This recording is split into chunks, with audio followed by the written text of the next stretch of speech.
Okay, we have seen previously the principle of ultrasound imaging. We have seen that the ultrasound waves are attenuated, that the distance between the object and between the change in acoustic impedance and the transducer is what is being imaged. So we're imaging tissue boundaries, that this imparts some limits on the resolution, and we've also discussed that resolution and the need for more sensitivity are two opposing requirements on the frequency of the transducer.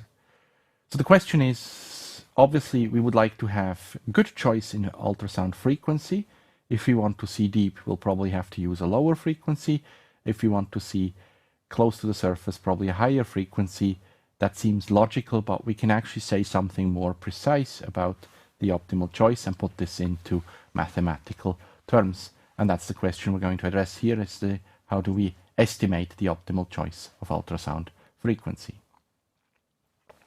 So we have the principle that as we increase the frequency, the resolution increases. But as we increase the frequency, to the right, the sensitivity, the intensity of the sound wave, the signal-to-noise ratio diminishes.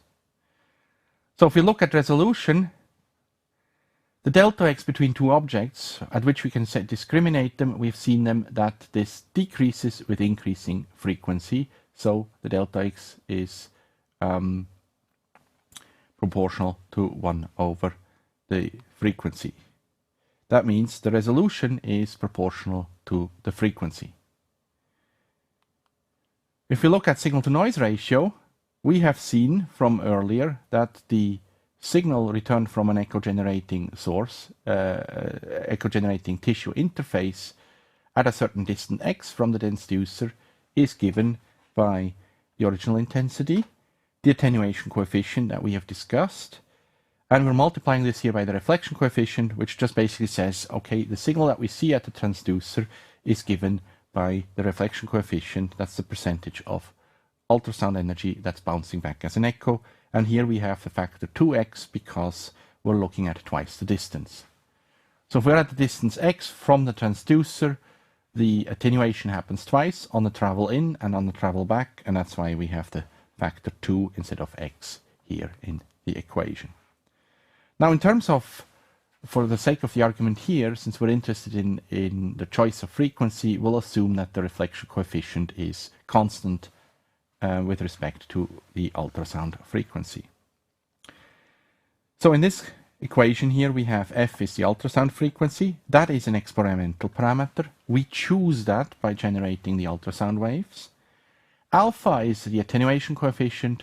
That's a tissue parameter. That one we cannot change. That's given by the tissue under investigation. So now the challenge here is to find the optimal frequency. And what I'm proposing here is to simply look at maximizing the product of the frequency and the signal. The frequency increases is proportional to resolution, so it's a measure of resolution, and the signal is a measure of sensitivity, so we'll minimize here the resolution times sensitivity by maximizing f times s. So we're maximizing resolution times sensitivity. Is it exactly this function? It's just a proposed function. What I want to do here is illustrate the principle of getting an idea of what is a good ultrasound frequency for a good application. So we want to find the maximum of f times s, and that is, we want to calculate the derivative of f times s and set this derivative to 0 to find the maximum. So that is, in other words, we'll take f times this function here, derive this with respect to f, take the derivative with respect to f, which is here, we've taken out what is constant. The reflection coefficient is assumed to not depend on the frequency. The signal, original signal intensity is also constant, and now we have to find the derivative of this function and set this to 0. So these are the constants moved out, and now we're just going to be interested in calculating the derivative of this and setting this to 0. So we have the chain rule here that is applied, standard rules of derivation. We sort out, we separate out, multiply out the exponent factor, and now we got the thing in parentheses here, The exponent is never 0, so we are interested in finding out when this is 0, and this happens to be if the ultrasound frequency is equals to f0, which is equals to 1 over 2 alpha kx. Remember, k is the conversion factor between decibels and physical units. So what does this mean? Well, what basically means is with increasing absorption, that is with increasing alpha, the optimal frequency decreases. It's 1 over alpha. It also decreases with distance. So if the distance x is long that the sound wave has to travel, if x increases, then the frequency has to decrease too, if we want to stay at the optimal frequency.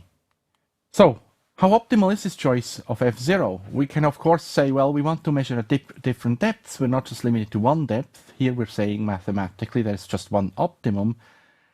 We might have also different attenuation coefficients for different tissues.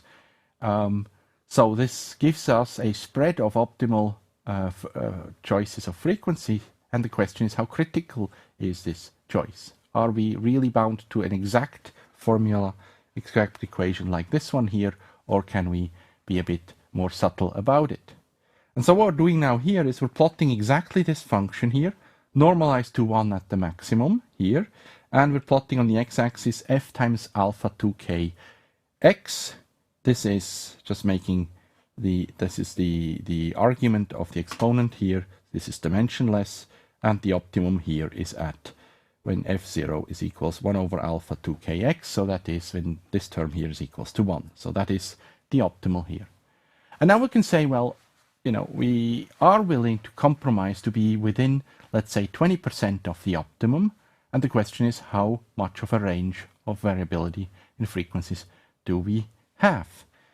And so if we actually allow this to be within 20% of the optimum, then we can see we have a range from f0 of 0.5 to almost 2, and that is a nearly fourfold range in the frequency. Or in other words, for a given frequency, we have a fourfold range in 1 over x that we can choose, or a big range in attenuation coefficients. So in other words, this means we are not crucially linked to a precise choice of the ultrasound frequency to stay close to the optimum, but we have to have some idea where we are with respect to the wanted application. I'll give you some examples here to illustrate the case. So if we take a high resolution image at high ultrasound frequency, this is a scan, an ultrasound scan at very high resolution of the skin and subcutaneous tissue. So we have here the epidermis at the surface. We have here the loose connective tissue and subcutaneous fat, that's this layer here. We have the muscle interface, so that's between fat and muscle, and you can see the interface is not just one line, it's actually, there is some dimensions to it that shows the high resolution. And here we have the muscle fibers interface. We can actually see here the striated function, so we can nearly see the individual muscle fiber. So it's very high resolution. And finally, we have down here, we have the interface to the bone. So to be able to see with an ultrasound image, to see almost nearly the individual muscle fibers here, you see the striated structure. This means that the ultrasound frequency was very high resolution, to obtain such a nice high resolution image of the surface tissue. Another example, this is liver. In the liver, deep in the liver here, we take low resolution ultrasound. We cannot use the same resolution because we would simply not get with the wave energy all the way down here. This is a liver here, and you can see all these spots here. These are metastases that have been formed, but we can nicely image them even at the base here, but we will never be at anywhere close to the resolution that has been done here on the left for the subcutaneous tissue. So this requires high ultrasound frequency, and here we are required with low ultrasound frequency to obtain the depth penetration. Now I want to finish with some examples. So let's take the three-dimensional ultrasound. The principle, I will not go through the mathematics here. The movement, the image reconstruction is that the transducer is being moved during the exposure. It's either a linear shift, swinging, or rotation. The received echoes are stored in the memory, and based on the movement that the transducer head has done, the image is then in the plane is mathematically reconstructed. So this is an image of the base image of a fetus here.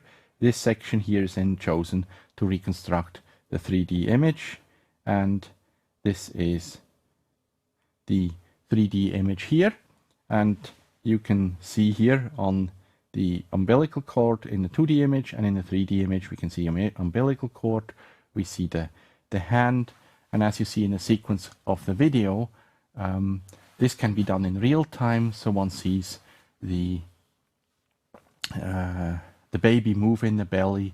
It is this is actually one from a 31-week-old fetus and 3D ultrasound. If you search this on YouTube, you will actually find around 28,000 hits of people who have uploaded their 3D ultrasounds of their babies at 31 weeks of gestation. So it's a very popular means, showing how the babies smile, how they move, how they suck their thumbs, etc. already at that age.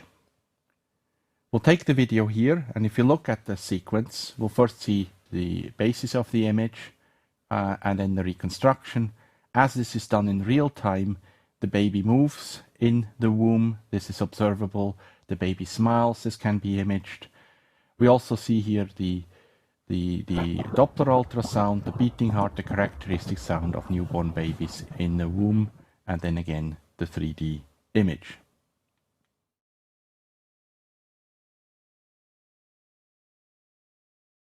Another way to alter ultrasound image is the use of contrast agents. Now, contrast agents are, the term contrast agents means a substance that alters the contrast of the imaging modality.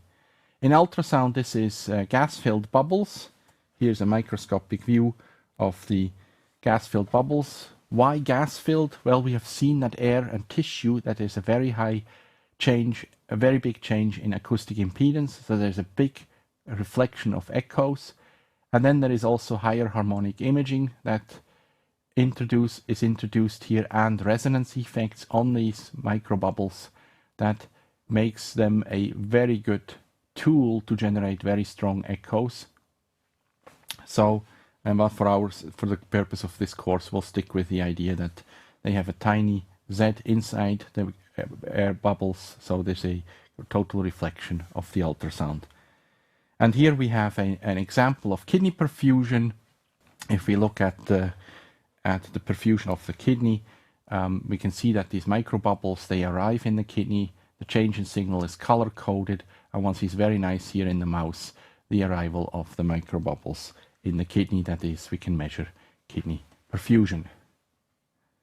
And the last example I want to discuss here is how can ultrasound detect moving blood? And here the effect that is being used is the Doppler effect. So what happens if the tissue is moving if there's moving tissue, this results in a shift of the frequency, shifted ultrasound frequency, and this is the well-known Doppler effect, and this is detected by demodulation for detection. Now, question. Are you familiar with the Doppler effect? Where have you been exposed to it? I am pretty sure you've been exposed to the Doppler effect. Maybe you have not realized it, but maybe you have. Well, let me give you one example. If you hear an ambulance or a police car, when it drives to you, is the pitch of the sound higher than it drives away from you? This is exactly the Doppler effect for sound waves. Now we're just doing it in ultrasound. It's the same principle. We have a change in sound frequency, and this is due to the fact that the source of the sound, or the interface of the tissues, is moving. The Doppler effect is a more general principle, and depending on where you are, you have most likely been exposed to it even today. As you are watching it or at work, you've been exposed to it. Ever walk to an automatically opening door? Try standing in front of that door when you're alone in front of that door, and just stand there. most likely the door will close. It will not stay open as you're standing in front of the door. The minute you move your hand, it will open the door. Typically this is done with infrared sensors, also using the Doppler shift, but now the Doppler shift is in the optical range. It detects a moving object by detecting small changes in the wavelength of light. It's the same phenomenon there that's being used.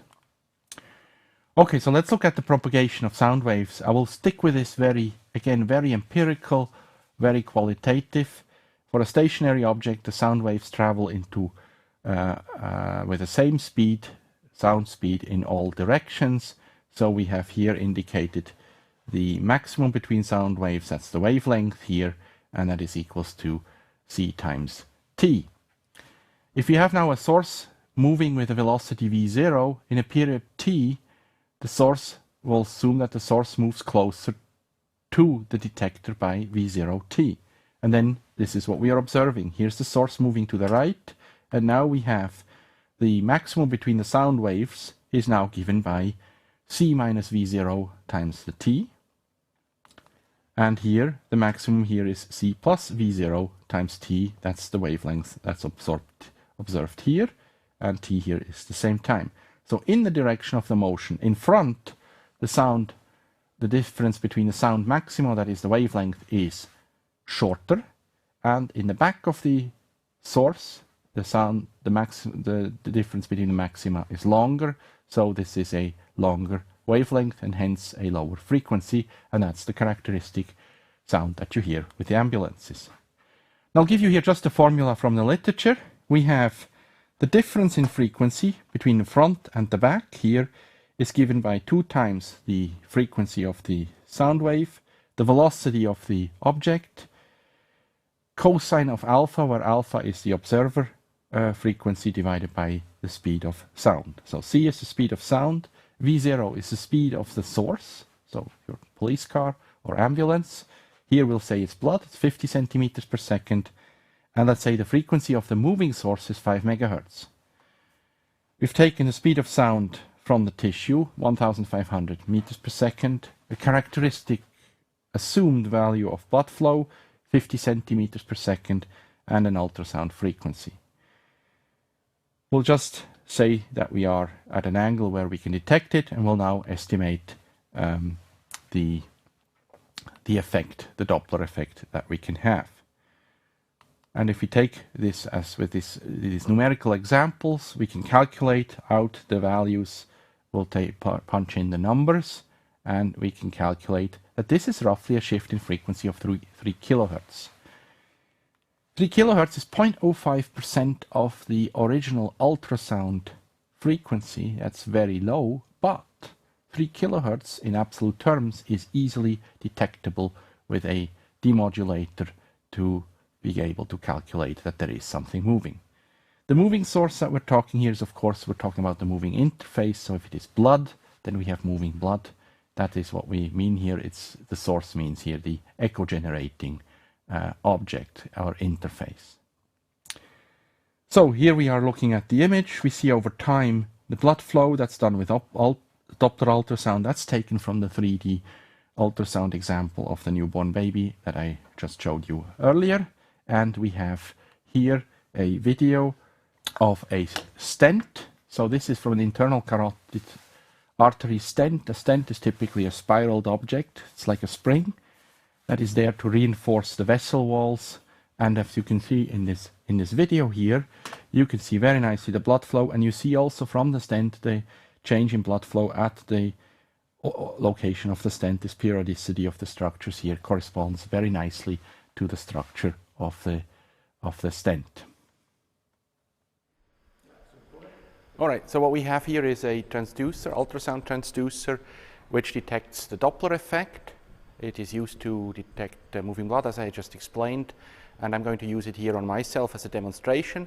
The sound that you will hear is actually something for those of you who have been involved in ultrasound of newborns, unborn babies, that you are very familiar with. It's a typical sound of ultrasound. So I'm going to try to find the sweet spot. This may take a while until I find it, but you will see on the screen here that is on the overhead you will see the heartbeat.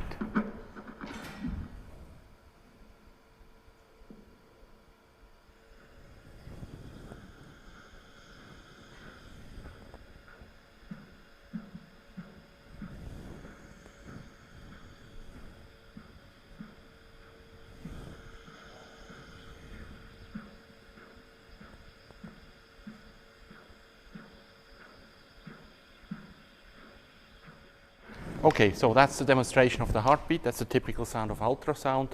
And here it was done with moving blood. That's the demonstration that concludes the ultrasound section.